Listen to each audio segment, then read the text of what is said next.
નમો લોહે સૌ હરિહંતાણમ નમો લોહે સૌ સિદાનમ નમો લોહે સૌ આયર્યાણમ નમો લોહે સૌ જયાણમ નમો લોહે સૌ ત્રિકાળવતી સાવણમ ઓમકાર બિંદુ સંયુક્ત નિત્યમ જયંતિ યોગિના કામદમ મોક્ષદો છે ઓંકારાય નમો નમઃ મંગળમ ભગવાન વીરો મંગળમ ગૌતમોની મંગળમ કુંકુંડાર્યો જૈન્દ્રમોષ મંગળમ નમઃ સમરિસારાય સ્વાનુભૂત્યા ચકાસ્તે સ્વભાવાય ભવાય સર્વા વિભાવ નિયુદ્ધ નિરાકાર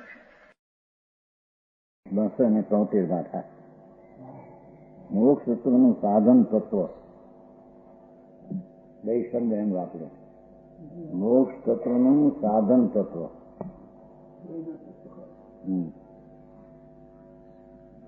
આત્માની પૂર્ણ નિર્મળ સ્થિત દશા એ મોક્ષ તત્વ, અથવા અહીંયા મોક્ષ તત્વ કે મુનિ મુક્ત દશા.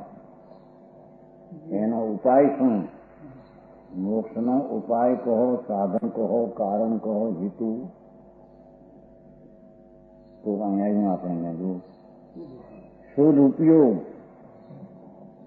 તેમને મોક્ષ તત્વનું સાધન તત્વ જાણવું. શુદ્ધ ઉપયોગીઓ જેને શુદ્ધ ઉપયોગમાં સાધુને અંતર સમ્યક દર્શન પૂર્વક, સમ્યક જ્ઞાન પૂર્વક આચરણનો જેને અંતર શુદ્ધ ઉપયોગ વર્તો હોય, આચરણમાં તે સાત્વિક ગુણતાની ભૂમિકા વર્ણવી છે. જેને 28 મૂળ ગુણના વિકલ્પો હોય એ તો હજી 6 ગુણતાની દશા હોય છે. સમજાણો? એને નહીં ગણતા શુદ્ધ ઉપયોગીને જ મુનિનો માર્ગ અને સાધન કહેવામાં આવે છે. આ તો પંચમ કાળના મુનિ છે. પંચમ કાળના મુનિઓ આવા હોય એમ વર્ણવે છે. મુનિ હોય તો આવા હોય. આત્માના પૂર્ણ શુદ્ધ આનંદ સ્વરૂપ, એના અંદર નિર્વિકલ્પ અનુભવનું સમ્યક દર્શન, વસ્તુને અંતરદ્રષ્ટિમાં લીધી છે અને જ્ઞાનમાં તેને જ્ઞેય બનાવીને એને આવો આત્મા છે એમ જાણ્યું છે. એમાં જે ઠરે છે સ્વરૂપની સ્થિરતા, એ બાહ્યમાં નગ્ન દશા હોય છે. સમજાય છે? કે વનવાસી હોય છે. એને અંદર શુદ્ધ ઉપયોગ હોય, તે શુદ્ધ ઉપયોગીને મોક્ષ માર્ગી ગણીને એને મોક્ષ માર્ગ છે એમ કહ્યો. તેથી દ્રષ્ટાશ્રમમાં રહ્યા સમ્યક દર્શન જ્ઞાન ચારિત્ર હોય, અમુક અંશે સ્થિરતા. આવો શુદ્ધ ઉપયોગ જે આ ચારિત્ર સહિતનો છે એવો શુદ્ધ ઉપયોગ દ્રષ્ટાશ્રમમાં ન હોય. સમજાય છે? કાંઈ જેને દ્રષ્ટાશ્રમ આદિ બધો રાગ આદિ છોડી દીધો છે, બાહ્યમાં જેની નગ્ન દશા છે, અભ્યંતરમાં જેને આનંદના સરોવરમાં પ્રચુર સ્વસંવેદન આનંદમાં પીડ્યા છે, એવા શુદ્ધ આચરણના ઉપયોગી, શુદ્ધ સ્વરૂપના આચરણના વેપારી, એને મોક્ષ માર્ગી કહ્યો છે. સમજાણું? કાંઈ આમ તો શાવકરત્ન કંદાચારમાં આવે છે, ગિયથો મુખ મગો નિર્મોહી સમ્યક દ્રષ્ટિ માં કયો છે, અને મોહી મિથ્યા દ્રષ્ટિ સાધુ પણ ગુણમાર્ગી કયો. જેની દ્રષ્ટિમાં સમ્યક દર્શન આત્મા આનંદ સ્વરૂપ છે એવું સમ્યક દર્શન નથી. એને બાયથી પંચમહાવર્ત આદિ ક્રિયાઓ ભલે કરતા હોય તો પણ તે મૂળ સંસાર માર્ગી છે. અને દ્રષ્ટાશ્રમમાં રહેલા આત્માના આનંદના ભાનપૂર્વકના અનુભવી, એને અંશે સ્થિરતા સાવધાની વાત લીધી છે. અંશે અંદર શાંતિ ને સ્થિરતા હોય છે એ અપેક્ષા એને મોક્ષ માર્ગી કયો, પણ ખરું મોક્ષનું સાધન તો સદુપયોગીને જ કયો છે. સમજાણું કાંઈ? આમ તો સમ્યક દ્રષ્ટિને મોક્ષ માર્ગી કયો. ચઢાવવામાં આવે છે ને 3 નહીં,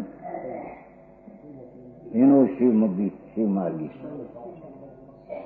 સમ્યક દ્રષ્ટિ આત્માના અનુભવનું ભાન છે, નિર્વિકલ્પ શાંતિ આનંદ હું એવું સમ્યક દર્શનમાં ભાન છે. એ મોક્ષ માર્ગી અને એ ઉપરાંત સ્વરૂપની શાંતિની વિશેષ સ્થિરતા અંશે બીજા કશાયના અભાવ થઈને ટળી છે, થઈ છે ટળીને, એ પણ મોક્ષ માર્ગી. અને મુનિ પણ ત્રણેય ગણ્યા ત્યાં. અહીં તો કે છે સદુપયોગી મુનિ છે એ જ ખરેખર મોક્ષ માર્ગી. સમજાણું કાંઈ? સમ્યક દ્રષ્ટિને મોક્ષ માર્ગી કયો છે, પણ ખરેખર તો ઉપચારે મોક્ષ માર્ગ છે. ઉપચાર એટલે ચારિત્ર જે વિતરાગ દશા ભળી નથી માટે ઉપચાર.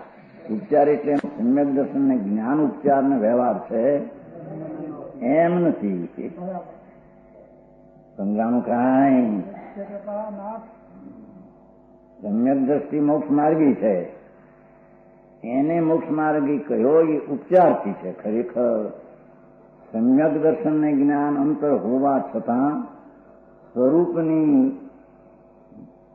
રમણતા, 3 કશાયના અભાવ સહિતની રમણતા અને એમાંય શુદ્ધ ઉપયોગ અંદરમાં રમતો હોય, ધ્યાતા ધ્યાનને ધ્યેય 3નો ભેદ છોડી એકલા ધ્યેયને પકડીને જે ધ્યાનમાં શુદ્ધ ઉપયોગમાં પડ્યો હોય એને અહીં મોક્ષ માર્ગી ગણ્યો છે.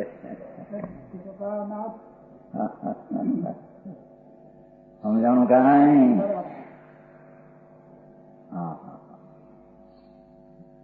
જો કુમકુંદાચાર મહારાજ પોતે મુનિ આચાર હતા. અમૃતચંદ્રાચાર ટીકા કરનારી પણ આચાર જ હતા. લખવા વખતે હજી વિકલ્પ હતો. આ વિકલ્પ એ વખતનો ન ગણ્યો, શુદ્ધ ઉપયોગી છે ત્યારે એને મોક્ષ માર્ગી એમ ભાઈ કહ્યું. હોય તો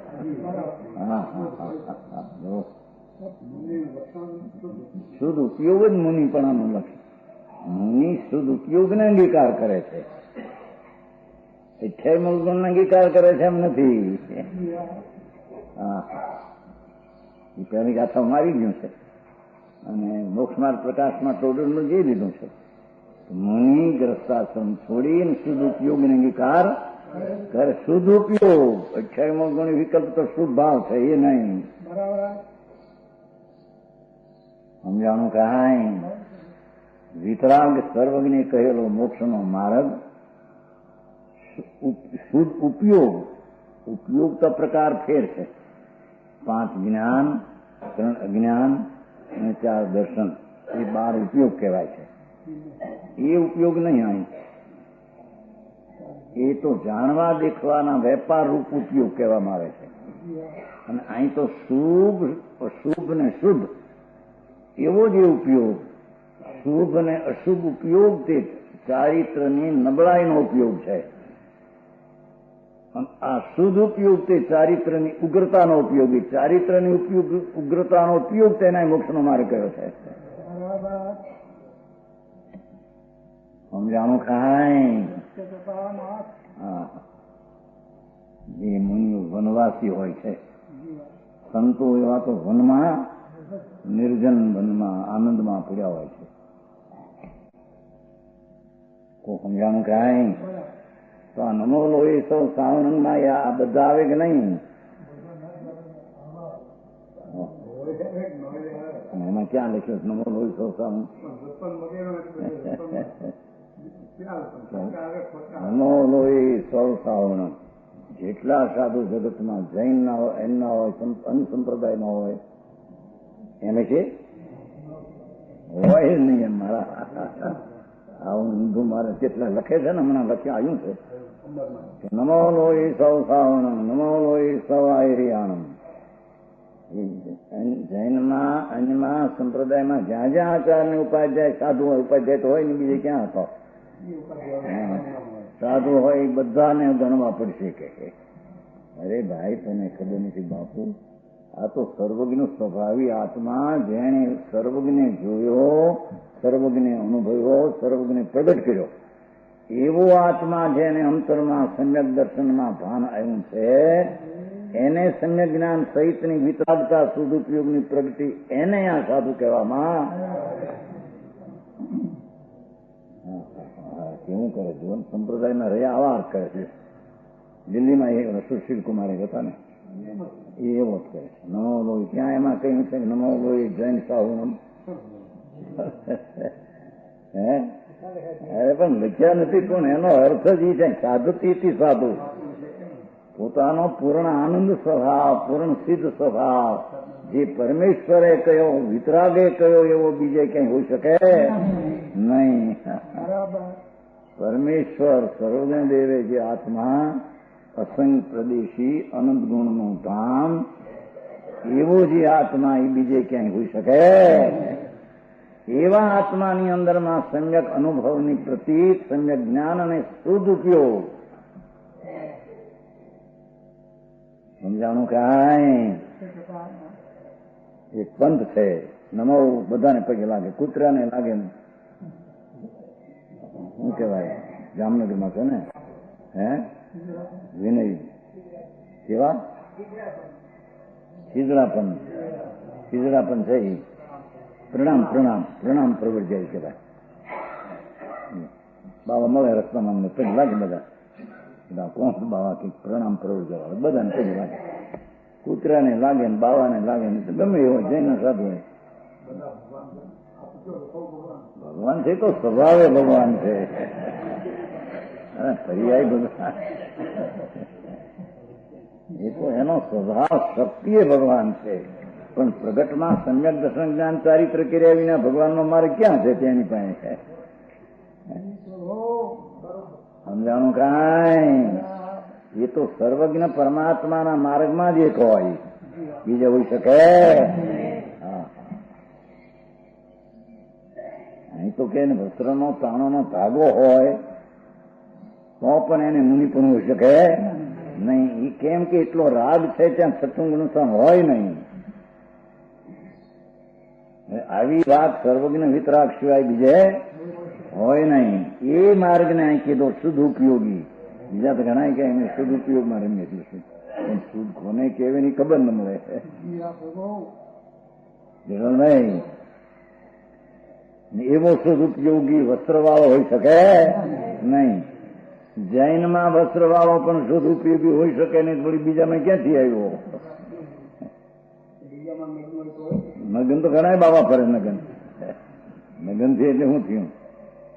આત્મા અસંગ પ્રદેશ ને અનંત ગુણનું ધામ સર્વજ્ઞ વિતરાગ પરમેશ્વરે જોયો એ આત્મા, એવો આત્મા જેને અંતરમાં અનુભવમાં લઈને પ્રતિજ્ઞાનને સદુપયોગ થયો તેને અહીંયા મોક્ષ માર્ગી કહેવામાં આવે.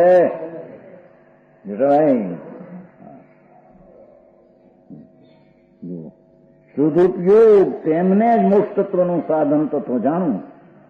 અર્થાન સદુપયોગ જ મોક્ષ માર્ગ છે. જેને પરની દયાદાનના વિકલ્પ જે મોક્ષ ભાવ મહાવર્તના પરિણામ પણ જેને નથી એવો જે આત્મા અંદરમાં રમતો હોય શુદ્ધ આત્માના ઉપયોગમાં એને જે મોક્ષ માર્ગી અને મોક્ષ માર્ગ ગયો છે, એને સાધન કર્યું છે. એ મોક્ષનું આ સાધન છે. બીજું કોઈ સાધન માનતા હોય તો તદ્દન વિપરીત શ્રદ્ધા મિથ્યા શ્રદ્ધા છે.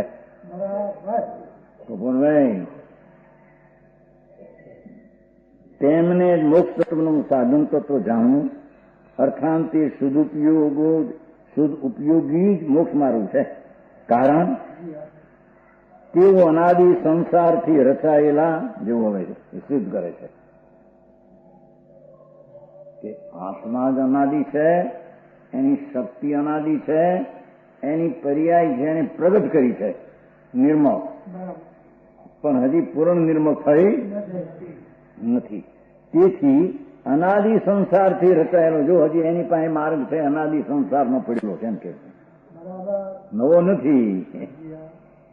સમજાણું કાંઈ હજી મુનિને પણ જે કઈ થોડું બંધન છે એ કર્મ અનાદિની જાતનું છે. ભલે એ કર્મ ભલે ન હોય પણ એ અનાદિનો પ્રવાહ છે. એ પૂતગલની કર્મની જાત એની પાસે છે. પરંપરા અનાદિની પડી થોડી. એ અનાદિ સંસારથી રચાયેલા બંધ રહેલા વિકટ કર્મ કપાટ, ભાષા જો એવા મુનિને પણ હજી કે છે વિકટ કર્મ કપાટ.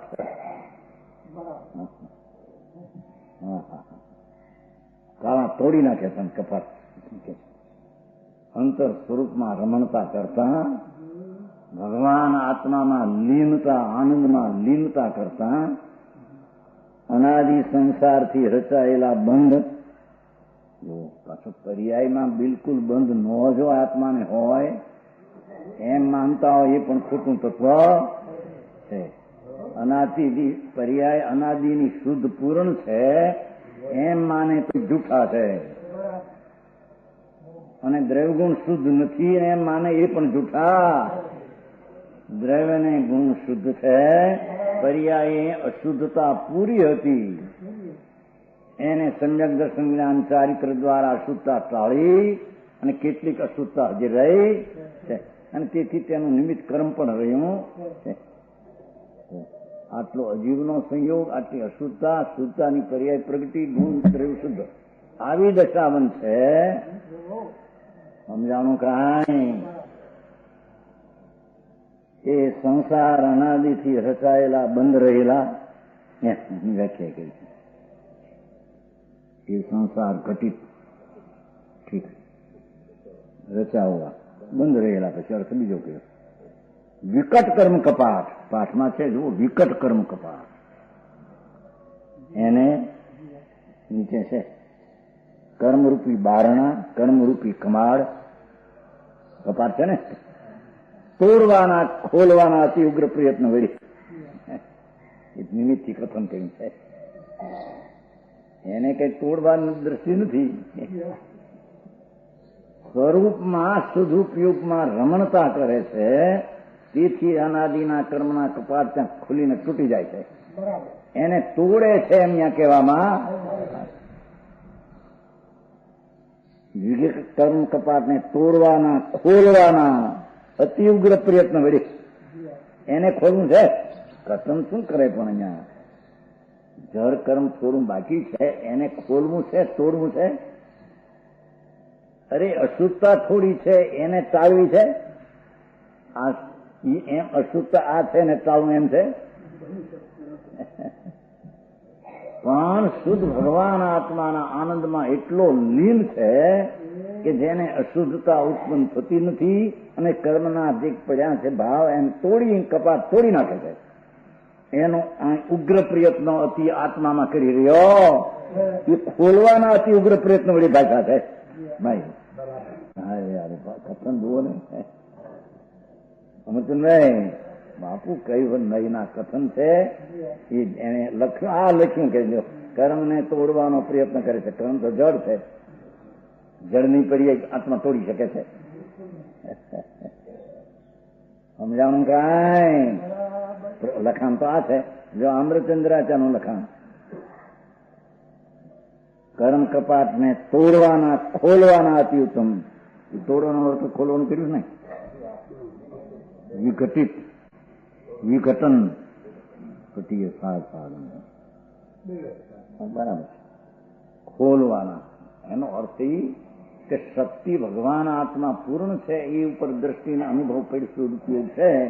તે શક્તિ ખીલે છે અને કપાટ તૂટી જાય છે કર્મના. એને તોડે છે અતિ પ્રયત્નથી એમ કહેવામાં. આ છે ને તોડવામાં નથી. ખબર ક્યાં છે? પોતાના આનંદમાં એટલા લીન ઉપયોગમાં છે કે કર્મના કપાટ ખુલી જાય છે, તૂટી જાય છે. સમજાય છે કાંઈ? કઈ નહીના કથન છે જાણવું છે. શાસ્ત્રમાં નિશ્ચયના કથન હોય, વ્યવહારના કથન હોય, અસદભૂતના કથન હોય, અશુદ્ધ નિશ્ચયના કથન હોય, ઘણા પ્રકારના કથન હોય. કારણ કે દુઃખો કર્મ કપાટને તોડવાના ખોલવાના અતિ ઉગ્ર પ્રયત્ન પાછા એમ. એકલો પ્રયત્ન નહીં, એકલો ઉગ્ર પ્રયત્ન નહીં, અતિ ઉગ્ર પ્રયત્ન વળી પરાક્રમ પ્રગટ કરી રહ્યા છે. પરાક્રમ પ્રગટ કરી રહ્યા. ભગવાન આત્મા આનંદ સ્વરૂપમાં પૂર્ણ આનંદ પ્રભુ છે, એટલા અંદર લીન છે. મહાપુરુષાર્થીથી અંદર ઠરી ગયા.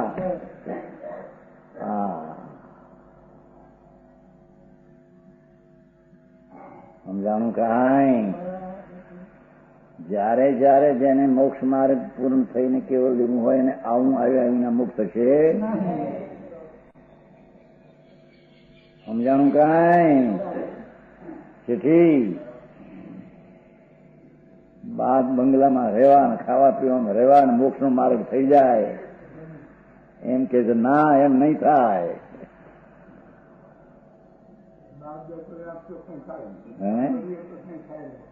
ક્યાં જંગલમાં ક્યાં હતો? આત્મા તો અહીં છે, ત્યાં ક્યાં જંગલમાં હતો? પણ ઘરમાં રહે છે તો રાગ છે ત્યારે ઘરમાં રહ્યો છે. છોકરા નો રાગ છે ને એટલો સંકીર્તિ હોય, શ્રાવક હોય સાચો તો પણ દત્તાશ્રમમાં છે ત્યાં રાગ છે. એ રાગ સહિત છે એને મુનિપણું આપશે નહીં. એ રાગને તોડશે તે રાગના નિમિત્તો તેને છૂટી જશે એમ અસદભોગ વ્યવહાર નહીં કહેવાય છે. એ રાગને છોડશે એટલે સ્વરૂપમાં એકાગ્ર થશે ત્યારે રાગ છૂટશે ને રાગ છૂટ્યો એટલા નિમિત્તો એને છૂટી ગયા છે એમ કહેવામાં આવે. બાકી ક્યાં ગરી ગયા હતા અંદર? સમજાણું કાંઈ? કર્મ કપાટને તોડવાના ખોલવાના અતિ ઉગ્ર પ્રયત્ન વળી આનંદના અંદર ઘૂંટડા પીતા પીતા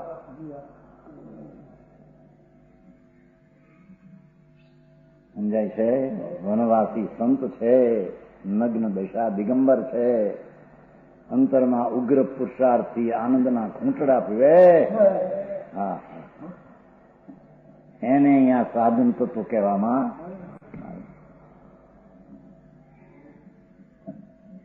એ 73 પૂરી થઈ.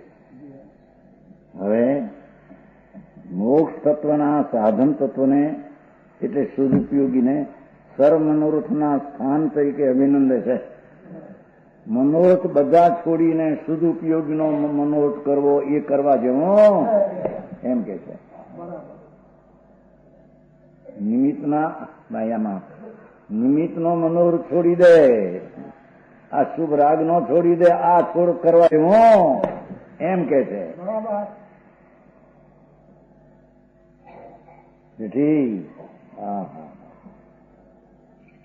મોક્ષ તત્વના સાધન તત્વને સદુપયોગીને સર્વ મનોરથના સ્થાન, સદુપયોગ જ મનોરથ કરવા જેવો એ સાધન તત્વ છે શુદ્ધ. એને અભિનંદન છે. ભગવાન આચાર્ય કે છે પ્રશંસા લાયક છે, અભિનંદન છે, એને અભિનંદન છે. આ અભિનંદન આપે છે ને બીજા ભૂજમાં અભિનંદન છે, એમાં પથરામાં કાચમાં લક્ષણ કરીને આપે ને સોનાનું કે ફલાનું કે અભિનંદન છે. હું ધૂળ અભિનંદન છે ઘણા એમાં નાખ્યા છે, પાંદડા છે ત્યાં ક્યાં અભિનંદન. હા હા હા, પોતે પોતાનો સ્વભાવ ભગવાન પૂર્ણાનંદના નાથમાં ઢળીને સદુપયોગપણે રમે છે. એ જ મનોરથ છે ને એ પ્રશંસા એ અભિનંદનીય છે. એ અભિનંદન પોતે પોતાને આપે. હું ધૂળ આવે બહારના બહાર છે ક્યાંય તો જડ નહીં પડી જાય, શબ્દ નહીં પડી જાય છે બધી.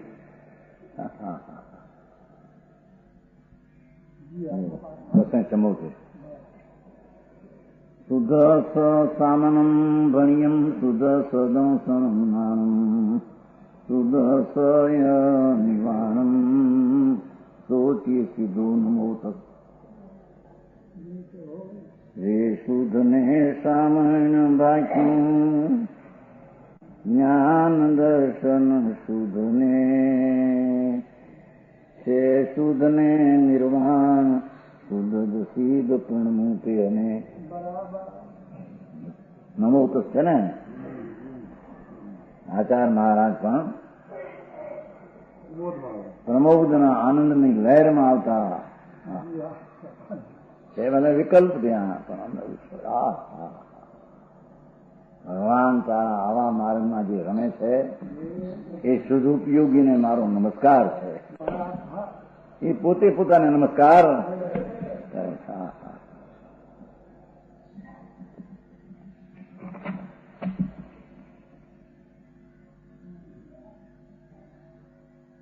એનો અનુયાસ લઈએ. આ બધી રતન ગાથા છે ને સ્વરૂપચંદ્રભાઈ આ બધી 5 ગાથામાં આવ્યા બરાબર.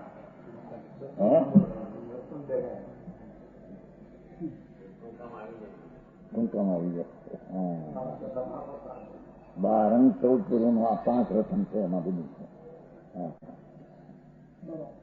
એનો અનુયાસ લઈએ. શુદ્ધ ઉપયોગી છે આત્માના પૂર્ણ સ્વરૂપનું સમ્યક દર્શન જ્ઞાન અને શુદ્ધ આચરણ રૂપ ઉપયોગ, શુદ્ધ ચારિત્રનો ઉપયોગ, એને સામાન કહ્યું છે. શુદ્ધ ઉપયોગીને સાધુપદું કહ્યું.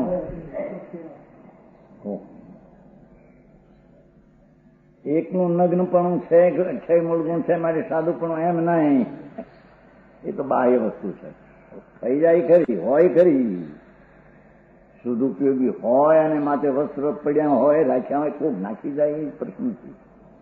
પણ રાખવાની બુદ્ધિએ વસ્ત્ર રાખ્યા અને પાત્ર રાખ્યા હોય અને શુદ્ધ ઉપયોગ ચારિત્રનો આવે કે ચારિત્ર હોય એ 3 કાળમાં બને નહીં.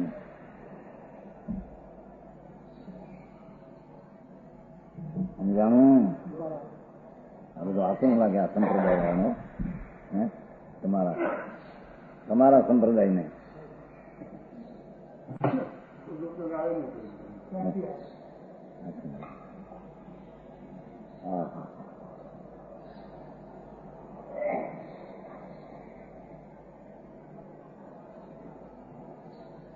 શુદ્ધ ઉપયોગીને શ્રામણ કહ્યું છે.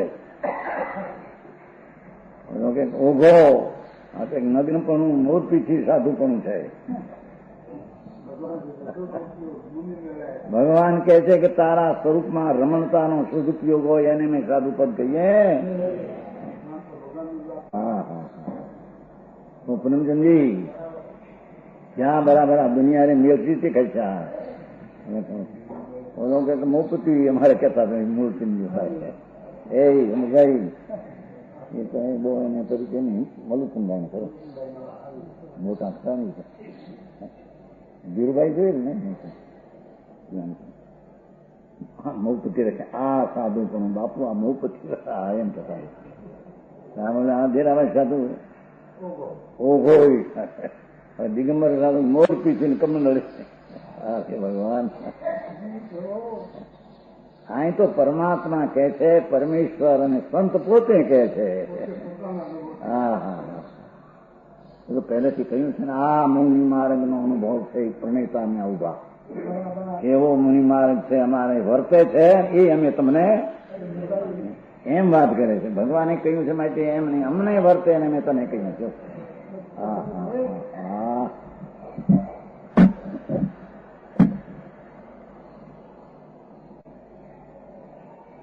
શુદ્ધ ઉપયોગીને સાધુ કયા છે પણ પેલા કયા હતા ને હમણાં શુદ્ધ ઉપયોગીને મુખ્ય સાધુ ને શુભ ઉપયોગીને ગૌણ સાધુ કયા હતા ને આવ્યું છું પેલા આવ્યું છું ને ગાથામાં આવ્યું છું તો કે એ તો ગૌણ ગણ્યા છે પાછળ પાછળ ગણ્યા છે પણ એ આશ્રવી છે.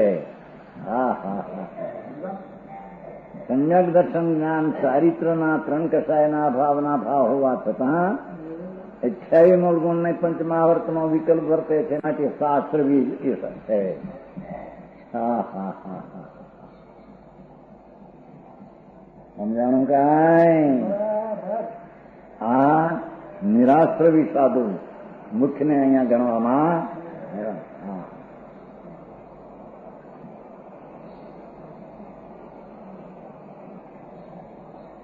શુદ્ધ ઉપયોગીને સામાન કહ્યું છે,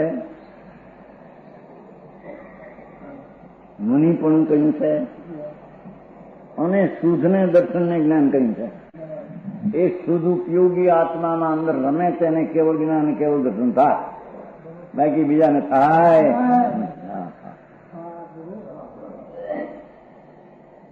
તો સમજાણું કાંઈ?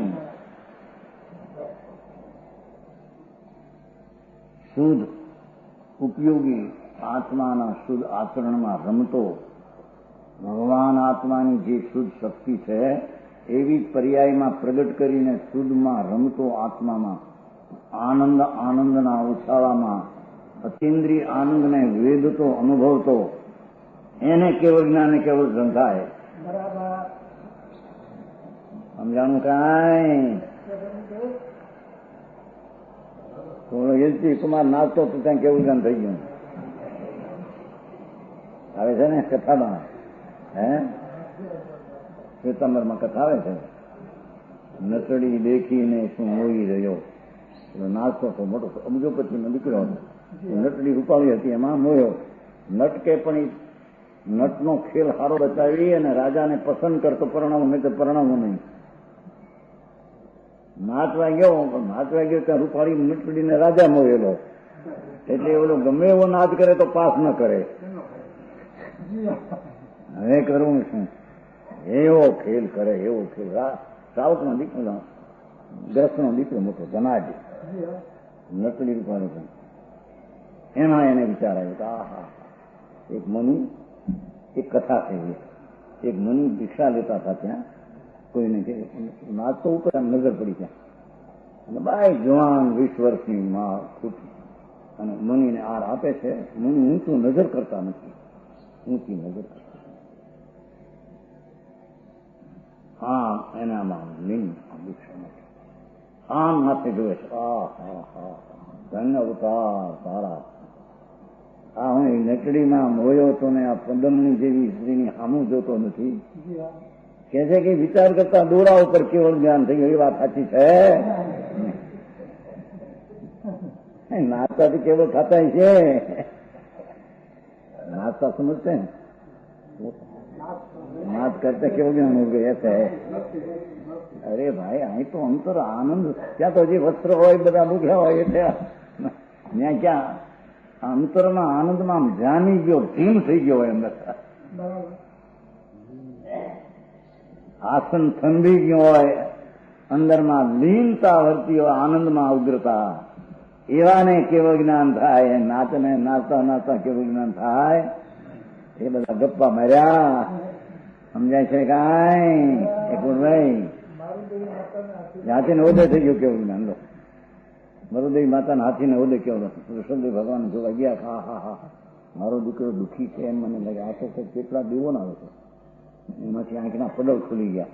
કેવું હાથીને ઓદે થઈ ગયું. અરે બાપા, હજી તો હવે સ્ત્રીને કેવું જ્ઞાન થઈ ગયું હાથીને ઓદે. કેટલાય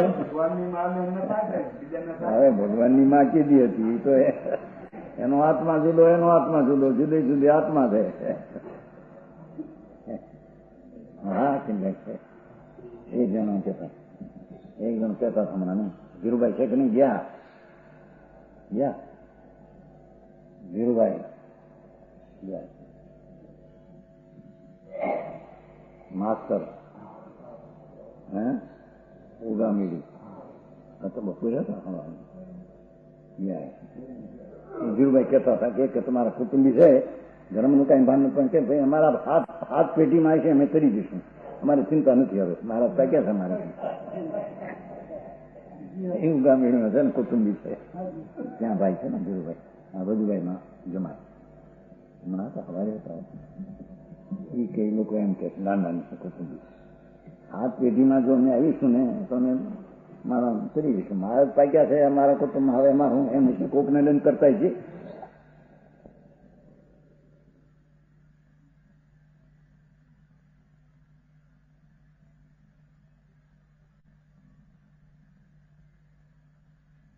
કેવું જ્ઞાન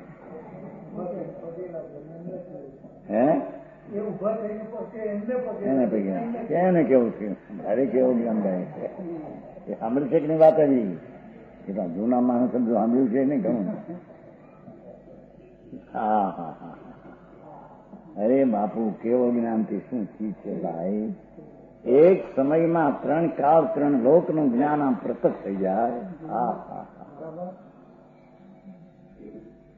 કે છે કે એ તો મુનિ નગ્ન હોય અને અંતરના અનુભવની દ્રષ્ટિને જ્ઞાનને વિતરાગતા વર્તી હોય, એ સદુપયોગમાં રમતા હોય, આ એને કેવું જ્ઞાન. હા હા હા હા ક્યાંક ક્યાંક લગાવી દે. એક જણો ખાતો ખાતો કે કેવું જ્ઞાન થયું ભાઈ, એવું આવે એક સાધુ નથી આવતો કરકંદ કેવો કઈ પોતે અપાસ નહોતા કરી શકતા. પછી અહીંયા એક સાધુ નામ આવે છે કથામાં હો, આપણને મૂળ પાઠમાંથી યાદ આવે. પછી સંવત્સરીનો દિવસ ખાવાનું લઈ આવ્યા, અને પછી બીજા સાધુ ઠૂંકે, એ સાધુ ઠૂંકતા છે પાછા. અને સામે એવો આર કરતા કરતા કેવું જ્ઞાન થઈ ગયું. હે હા સસ્તા આસાન થઈ ગયું જ્ઞાન. બાપુ પણ અરે પણ ભિકાર મુનિ જેવા હોય ને સમજશ્રીને બી હાર લાવવો, અને પાછા ઓલા શું કે બીજા સાધુ એવા સાધુ હોય. હાથમાં પાત્ર ક્યાં હતું? મુનિને પાત્ર જ હોય ને હાર લાવે ક્યાંથી? હા હા હા સમજાણું કાંઈ એવી વાત બહુ આવે છે. અહીં તો કે છે કે નગ્ન મુનિ હોવા છતાં, વસ્ત્રનો ધાગો ન હોવા છતાં, જો અંદર સમ્યક દર્શન ને જ્ઞાન ને ચારિત્રની ઉપયોગતા શુદ્ધ ન હોય તો એનું કલ્યાણ થતું નથી. સમજાણું કાંઈ? હે આ તો વસ્તુ કી બાત હૈ. વસ્તુનો સ્વભાવ એવો હોય. ભગવાને કીધું છે તો વસ્તુનો સ્વભાવ કયો છે? કેમ ભગવાને કર્યું છે? હું મારું કરી દઉં તમે આ પ્રમાણે?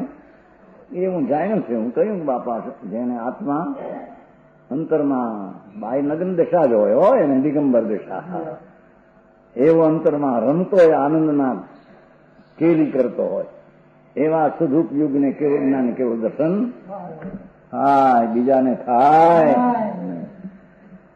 અને શુદ્ધ ને નિર્વાણ ને શુદ્ધ હોય, સિદ્ધ છે એમ કે છે પછી સિદ્ધ હોય છે ને. નિર્વાણ કીધું ને પેલું શુદ્ધ તે સિદ્ધ તે શુદ્ધ ઉપયોગી છે. શુદ્ધની રમણતા તે સિદ્ધ છે. શુદ્ધની રમણતા તે સિદ્ધ છે. જો આ તું ભાઈ ચારિત્ર આવ્યું ને આ કે સિદ્ધમાં ચારિત્ર છે કે નહીં? સ્વરૂપની રમણતા એ ચારિત્ર, બીજું ચારિત્ર સિદ્ધમાં છે. તકરાર છે ને અંદર બે, એક જણો કે છે એવું કે નથી, એ વાંધા તકરારમાં. અકેલા સિદ્ધમાં ચારિત્ર ન હોય, ઓળે કે હોય ભાઈ બાપુ. આત્મા અંતરમાં રમતા ચારિત્ર પ્રજ્ઞું અને સ્થિરતા થઈ, એ સ્થિરતા સિદ્ધમાં પણ રહે છે. વિતરાગની પરિણતિ થવી તે ચારિત્ર એ સિદ્ધમાં પણ હોય છે. સમજાણું કાંઈ? કૃષ્ણ નમઃ આચાર કે ઓહો આવી દશા, આવો ભાવ, આવી રમણતાની દશા. નમસ્કાર મારો. હા અમે પણ તે કરવાના અભિલાષી છીએ, એમાં જવાના છીએ એમ કે છે. ટીકા પ્રથમ તો જો તાવત શબ્દ કર્યો છે ને, યત તાવત સમ્યક દર્શન જ્ઞાન ચારિત્રના યુગપતપણા રૂપે પ્રવૃત્તિ, એકાગ્રતા જેનું લક્ષણ, એવું જે સાક્ષાત મોક્ષ માર્ગ ભોગસામણ તે શુદ્ધને જ હોય છે. સાધુની વ્યાખ્યા કરી. સાધુ કેવા હોય કે સમ્યક દર્શન, નિર્વિકલ્પ આનંદની પ્રતીતિનું ભાન, સમ્યક જ્ઞાન, જ્ઞાનનું વેદન એવું જ્ઞાન, અને ચારિત્ર સ્વરૂપમાં વિતરાગી રમણતા એ ચારિત્ર. એની યુગપત ત્રણે એક સાથે હોય છે. મુનિને ત્રણે યુગપતપણા રૂપે પ્રવૃત્તિ. શું પ્રવૃત્તિ? એકાગ્રતા જેનું લક્ષણ એવું સાક્ષાત મોક્ષ માર્ગ સમજ, એવી એકાગ્રતા જેનું લક્ષણ છે એવું જે સાક્ષાત મોક્ષ માર્ગ ઉત્સાહ તે શુદ્ધને જ હોય છે. તો સમજાણું કાંઈ?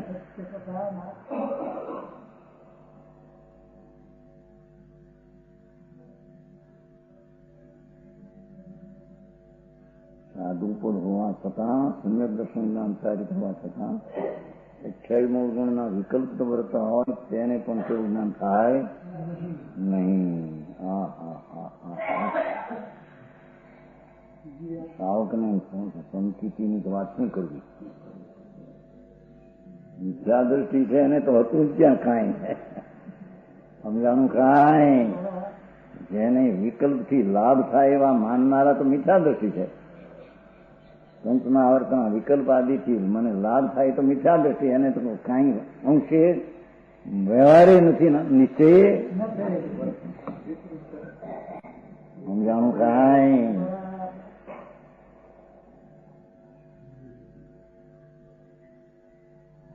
જેને રાગ આદિ પરમાંથી સુખ બુદ્ધિ ઉડી ગઈ છે અને ભગવાન આત્મામાં જેને આનંદ બુદ્ધિ સુખ બુદ્ધિ પ્રગટી છે, એવું સમ્યક દર્શન અને એવું આત્માનું જ્ઞાન, ભગવાન આનંદ સર્વજ્ઞ પરમાત્મા તીર્થંકર દેવે આનંદ સ્વરૂપ કહ્યું, તેનું જ્ઞાન, આનંદનું જ્ઞાન અને તેની રમણતા, આનંદમાં લીનતા, કરવું એ આનંદનું ભોજન કરે મુનિ.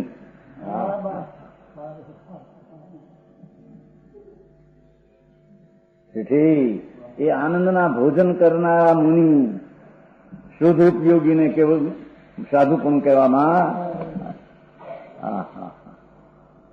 અહીં તો જરીક આ ઠીક મળે તો ખુશી થાય, ઠીક ક્યાં તારી વાત છે. સમજાણું કાંઈ?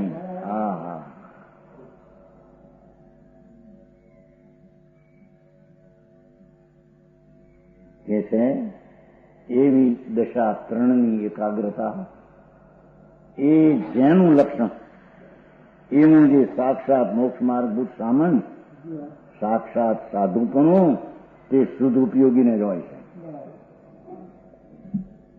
સમજાણું કાંઈ? હવે કેવળ જ્ઞાન ને કેવળ દર્શનની વ્યાખ્યા કરે છે. એક સમયમાં ભૂત, વર્તમાન ને ભાવિ સમસ્ત વ્યતિરેકો સાથે મિલી, વ્યતિરેક એટલે પર્યાય,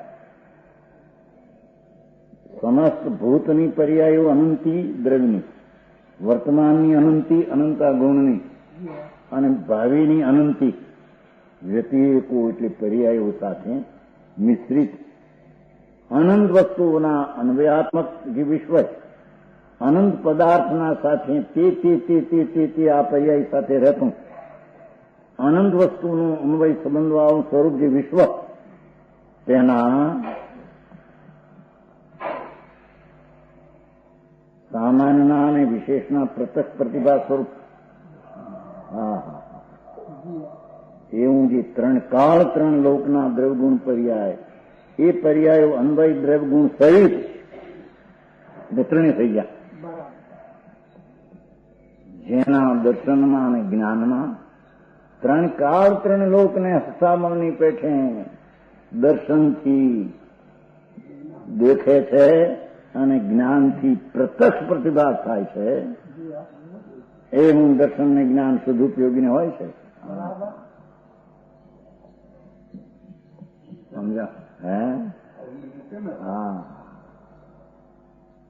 દેવ થઈ જાય, દેવ કે સમયમાં દિવ શક્તિ પ્રગતિ, એવું આત્મા કેવળ જ્ઞાન અને કેવળ દર્શન, ત્રણ કાળના ત્રણ લોકના પર્યાયો, ભિન્ન ભિન્ન સમયની અવસ્થા અને એની સાથે રહેલું દ્રવગુણ અન્વય, એ બધાનું જ્ઞાન એટલે દર્શન એક સમયમાં પૂર્ણ દેખે અભેદ તરીકે, અને જ્ઞાનમાં ભિન્ન ભિન્ન સમયની પર્યાયને ગુણદ્રવ આદિ દેખે જાણે, એવું જે જ્ઞાન, જો આ અસ્તિત્વ આટલું સમ્યક દર્શન કેવળ દર્શન ને કેવળ જ્ઞાનનું આવડું અસ્તિત્વ તે સદુપયોગને પ્રગટ થાય.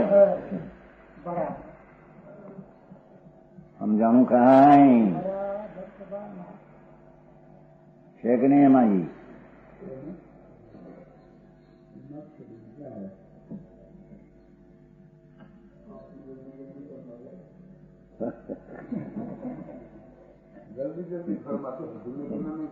ધીમે ધીમે કરી જા, ધીમે આપણે ક્યાં કહ્યું ને, 1 સેકન્ડના અસંગ ભાગમાં દર્શન અને જ્ઞાન 3 કાળ 3 લોકની ભિન્ન ભિન્ન અવસ્થાવાળા સદ્દ્રવ્ય ગુણ એને એક સમયમાં દેખે અને એક સમયમાં જાણે એવું દર્શન ને જ્ઞાન. એટલે કેવળ દર્શન ને કેવળ જ્ઞાન પરમાત્મા દશાની પ્રાપ્તિ એ સદુપયોગી ન હોય છે. સમજાણું કાંઈ? ગ્રસ્તાશ્રમમાં કેવું જ્ઞાન થતું નથી. હે ભરત રાજા નહીં, ગ્રસ્તાશ્રમમાં થયું નતું. એ બધું છૂટી ગયું હતું બહારથી. દાગીના થઈ નગ્ન રહ્યા હતા, એમાં અંદર ધ્યાનમાં ચડ્યા સદુપયોગે, ત્યારે કેવું જ્ઞાન થયું. હરીસા ભૂનમાં એ હરીસા ભૂનને લઈને થયું નહોતું. આવે છે ને દ્રવ્ય સંગ્રહમાં કે ભાઈ 2 ઘડીમાં અંદર ત્યાગ હતો. 9 કોટીએ મન વચન ને કાયા એ કરણ કરાના અનુમોદનથી બધું છૂટી ગયું. નગ્ન દશા હરીસા ભવનમાં અને અંદરમાં શુદ્ધ ઉપયોગી રમણતા થઈ. ત્યારે કેવું જ્ઞાન થયું? ભરતને અંદર દાગીના 2 પીડ્યા હતા ને વસ્ત્ર પીડ્યા હતા ને કેવું જ્ઞાન થાય? મુનિપણું ન થાય તો કેવું જ્ઞાન ક્યાંથી થતું હતું? 2 મત એક જ મત છે હતો, બાકી બીજો મત છે ખોટો. પછી ભરતને કેવું જ્ઞાન થયું? ભરતજી ઘરમાં વૈરાગી જાણે પછી એવું આપ્યું એ હોય છે, પણ છતાં પછી એમ કે છે તેને કેવું જ્ઞાન થયું. અને પછી ઇન્દ્રો આવ્યા, પગે ન લાગે, પહેલે માણસો પગે ન લાગે તો વેશ જોઈએ, એને પણ વેશ જોઈએ. મારી દીક્ષામાં ગયું હતું 56 વર્ષ ત્યાં માર્ગસમાં દીક્ષા થઈને હાથી નહોતું મોટું આમ તો મોટું દીક્ષા થઈ હાજી ગયું આમ લોકો બસ. ભરતને આ પ્રમાણે થયું. ઓઘો ને મુપતિ દીધા દેવે ત્યારે એવું આવે છે. ઓઘો મુપતિ દેવે આપ્યા ત્યારે વંદની થયા. હજી ઓઘો મુપતિ કેવડીને જોતા છે. સમજાય છે કાંઈ? અંતરના રમણતાના વિતરાગ ભાવ જ્યાં પ્રગટ્યા ત્યાં બહારની ચીજનું એને વસ્ત્ર પાત્ર આદિ સંયોગ હોઈ શકે નહીં. 3 કાળમાં ન હોય. એવી દશામાં કે છે કે એક સમયને પકડીને દર્શનને જ્ઞાન થયું અંદર.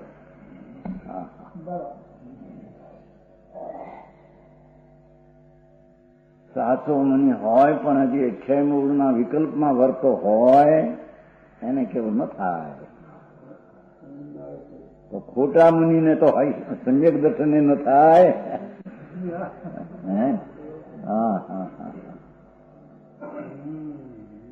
સમજાણું કાંઈ? કે છે કે સમસ્ત ભૂત વર્તમાન ભાવિ. દેખો સમસ્તમાં કોઈ બાકી રહી ગયું કે ભગવાને છેલ્લી પર્યાય કઈ દીઠી છે આત્માની? ભાવિ છે ને, છેલ્લી પર્યાય ભગવાને કઈ દીઠી? ભગવાને બધું ભાવ્યું હોય તો નહીં. છેલ્લી પર્યાય કેદી હતી? આવા ડૂબવા મારે મારા એમને એમ પર્યાય જે છે ભાવિ અનંતકાળ સુધી. છેલ્લી તો પછી પર્યાય નથી તો દ્રવ્ય ન રહ્યું. પર્યાય વિનાનો દ્રવ્ય હોઈ શકે. હજી તો સાચી વ્યવહાર શ્રદ્ધાના ઠેકાણા ન મળે. કેવળ જ્ઞાની એક સમયમાં 3 કાળ 3 લોક જોયા કે ના, જોયા એ નથી, સામાન્યપણે જોયા. અહીંથી ઠીકે છે. સમસ્ત ભૂત વર્તમાન ભાવિ પર્યાયો નહીં. તો ભાવિ પર્યાય જોઈને ભગવાને તેથી તો ભાવિ છેલ્લી આખીરની પર્યાય કઈ દ્રવ્યની? ભગવાને બધું ભાવ્યું કે નહીં? તો છેલ્લી પર્યાય કઈ? ભગવાને લોકાલોક ભાવ્યા કે નહીં? પ્રત્યક્ષ. તો છેલ્લો આકાશનો પૃથ્વી આમ છેલ્લો કયો? પણ ક્યાં હોય મારા સાંભળને? અરે છેલ્લો કયો તને ભાન ન મળે. અપરિમિત આકાશ એમને એમ છે તે ઊંચી જાણ્યું, અને કાળ પણ એમને એમ છે એ રીતે બધું જાણ્યું.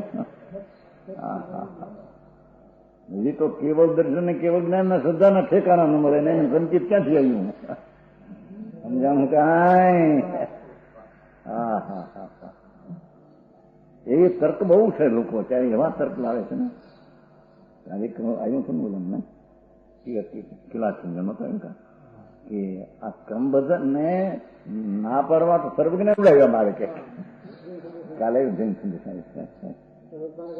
લોભ કરી દીધે. અરે ભગવાન સર્વજ્ઞ એટલે બાપુ 3 કાળ 3 લોક એક સમયમાં જાણે ભાઈ, એનું નામ સર્વજ્ઞ. એમાં કોઈ જાણ્યા વિના રે. સામાન્ય જાણે ને વિશેષ ન જાણે, ભેદ પાડીને તો તું વિશેષ જાણે તો ભવિષ્યની પર્યાય પણ કેસ ને છેલ્લી છે એમ જાણવી, પણ છેલ્લી હતી કેદી? દ્રવ્યની અનાદિની પર્યાય છે ને અનંત કાળ સુધી એમ ભગવાને જ્ઞાનમાં જાણ્યો. સમજાણું કાંઈ?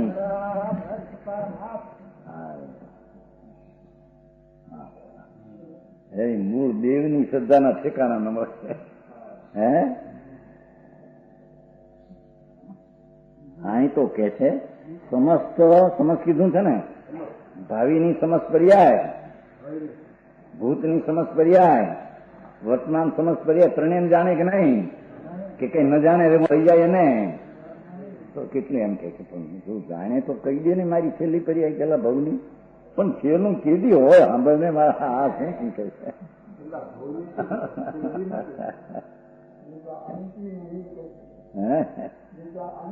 દ્રવ્ય અનાદિ અનંત, એની પર્યાય પણ અનાદિ અનંત ને અનંત રીતે ભગવાને જાણ્યું, અનંત ને અંત જાણ્યું. સમજાણું કાંઈ? જે અનંત છે કાળ ને અનંત છે આકાશ, એમ અનંત ને અનંત જાણે. જેમ છે તેમ અનંતમાં અંત જાણે તો એ જ્ઞાન સાચું કહેવાય. તેથી વાત તો એ છે કે આ ક્રમબદ્ધ પર્યાય ઉડાડવી છે. એને આ તો સર્વજ્ઞને ઉડાડ્યા ને એને હાથું પર્યાય ભવિષ્ય થાય દેખે તો દેખી હોય તો મને કે નહીં ભગવાન ને બધું મૂળ તો ઉડાડ્યું આપું. આત્મતત્વ આવી પૂર્ણ પર્યાય વાળા હોય એ ઉડાડ્યું એટલે આત્મતત્વની શ્રદ્ધાના ઠેકાણા મળે, દેવના ઠેકાણા મળે. ગુરુ એ માને છે એ પ્રમાણે એના ગુરુના ઠેકાણા, શાસ્ત્ર કહે છે શાસ્ત્રના ઠેકાણા એના ત્રણેયની શ્રદ્ધાથી ભ્રષ્ટ છે.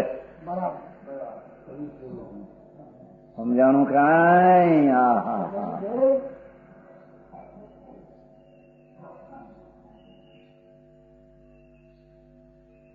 સમસ્ત ભૂતની એટલે ગયા કાળની પર્યાય બધી જાણી. તો પહેલી કઈ પર્યાય છે ભૂતમાં ગયા કાળમાં? ગયા કાળના દ્રવ્યની પહેલી પર્યાય કઈ? પણ પહેલી કેદી લાવે? પહેલી હોય તો પહેલા એના પહેલા પર્યાય નહોતી? છે ને બરાબર છે આમાં જેઠલ નહીં. બાપુ કેવળ જ્ઞાન સમજવું એ અલૌકિક વાત છે. એ તત્વ જીવ તત્વની પર્યાયની પૂર્ણતાનું મોક્ષ તત્વની પ્રતિ ત્યારે કહેવાય. સમજાણું કાંઈ? એક સમયમાં ભગવાન સમસ્ત આદિ વિનાનો જે કાળ એને એમ જાણ્યો અંત વિનાનો કાળ એમ જાય. કોઈ જાણ્યા વિનાનું કામ બાકી રહ્યું, બાકી જાણ્યું માટે ત્યાં અંત આવી જાય. સમજાણું કાંઈ અલોક છે. જો ખાલી આકાશ આકાશ આકાશ આકાશ આકાશ છે છે છે છે છે છે છે છે માલ્યું દઈશું ક્યાંય નથી એમ થાય છે. એ તો અગમ્ય વસ્તુ છે. આકાશના પ્રદેશ છે છે છે છે છે અનંત અનંત અનંત ધુજ અનંત ક્રોડા ક્રોડ કરી જાઓ તો પણ છે આવશે કે નથી એમ. નથી એમ નહીં આવે તો છે ને છે હું ભગવાને જાણ્યું. એટલે પછી છેલ્લો આકાશનો પ્રદેશ કેવો એ આવ્યો જ ક્યાં તારા કુતર્કમાં. સમજાય છે કાંઈ બધા કુતર્ક છે. સતને તોડી નાખવાના બાપુ એમ ન થાય. હે ભાઈ તને ખબર નથી.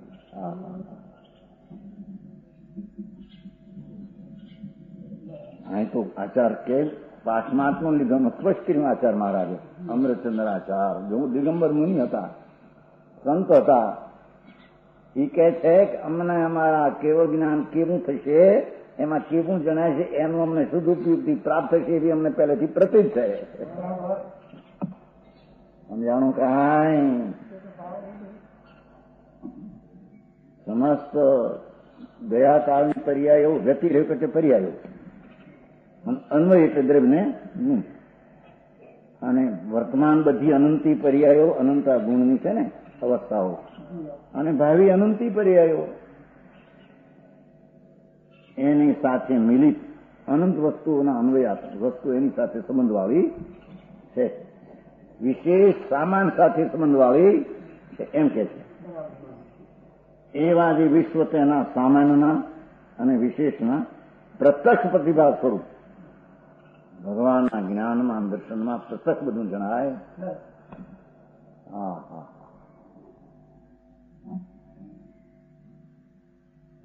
એવી પ્રતીત કરવા જાય ત્યાં એને આત્મા તરફની દૃષ્ટિ થઈને નિર્વિકલ્પ થાય એમ કે છે. હા પાર